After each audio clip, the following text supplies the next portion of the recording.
आपका सुदामा नामक पार्षद इस समय दानव योनि में शंखचूड़ के रूप में सभी को दुख दे रहा है। इस समय वह देवताओं का प्रबल विरोधी और शत्रु है। ओम नमः शिवाय। आस्था सागर यूट्यूब चैनल में आपका स्वागत है। रुद्र संहिता के युद्धखंड का अध्याय 31वां। शिवजी द्वारा देवताओं का आश्वासन। सनत कुमार जी बोले, हे महामुने, इस प्रकार देवताओं की करुण प्रार्थना और अनुनय विनय सुनकर त्रिलोकीनाथ भगवान शिव बोले, हे श्रीहरि, हे ब्रह्मा जी और अन्य सभी देवताओं, मैं दैत्यराज शंखचूड़ के विषय में सब कुछ जानना चाहता हूँ। असुरराज शंखचूड़ भले ही देवताओं का शत्रु एवं प्रबल विरोधी हो गया हो, परंतु वह अभी भी धार्मिक है और सच्चे हृदय से धर्म का पालन करता है। परंतु फिर भी तुम लोग मेरे पास मेरी शरण में आए हो और शरणागत की रक्षा करना सभी का कर्तव्य है, इसलिए मैं तुम्हारी रक्षा करने का वचन देता हूँ। तुम अपनी व्यर्थ की चिंताएं त्याग दो और प्रसन्न होकर अपने अपने स्थान पर लौट जाओ। मैं निश्चय ही शंखचूड़ का संहार करके उसके द्वारा दिए गए कष्टों से तुम्हें मुक्ति दिलाकर तुम्हारा स्वर्ग का राज्य तुम्हें वापस दिलाऊंगा।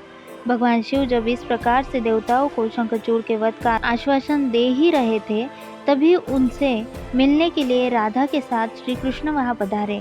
भगवान शिव को प्रणाम करके वे प्रभु की आज्ञा से उनके पास ही बैठ गए। श्री कृष्ण और राधा ने महादेव जी की मन में स्तुति की।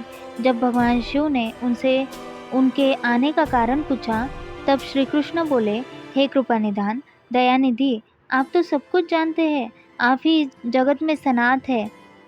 आप तो जानते ही हैं कि मैं और मेरी पत्नी दोनों ही शाप भोग रहे हैं। मेरा पार्षद सुदामा भी शाप के कारण दानव की योनि में अपना जीवन जी रहा है। आप भक्तवत्सल है प्रभु, हम आपकी शरण में आए हैं।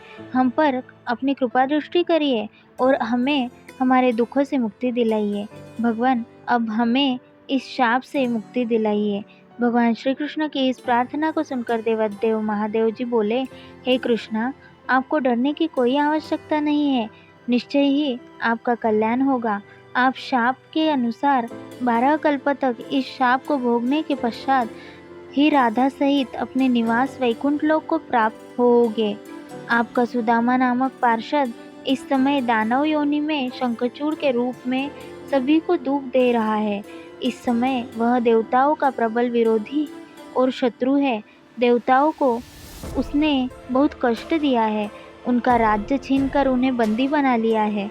तब भगवान शिव बोले कि मैं आपके दुखों और कष्टों को समझता हूँ, अब आपको चिंता करने की कोई आवश्यकता नहीं है, अतः सब कुछ भुला दो। तब उन्होंने ब्रह्मा जी और श्रीहरि विष्णु को आदेश दिया कि वे वहाँ से जाकर अन्य देवताओं को समझाएं कि वे निश्चिंत हो जाए। मैं उनकी इच्छा अवश्य पूरी करूँगा और उन्हें शंखचूड़ के भय से मुक्त कराऊंगा। भगवान शिव के ये अमृत वचन सुनकर श्री कृष्ण, राधा, ब्रह्मा जी सहित श्रीहरि विष्णु को बहुत संतोष हुआ। तब वे उन्हें हाथ जोड़कर प्रणाम करने लगे। तत्पश्चात भगवान शिव से आज्ञा लेकर सभी प्रसन्नतापूर्वक अपने अपने स्थान को चले गए। अध्याय 31वां समाप्त। आगे की कथा हम अगले अध्याय में सुनेंगे। तब तक के लिए ओम नमः शिवाय।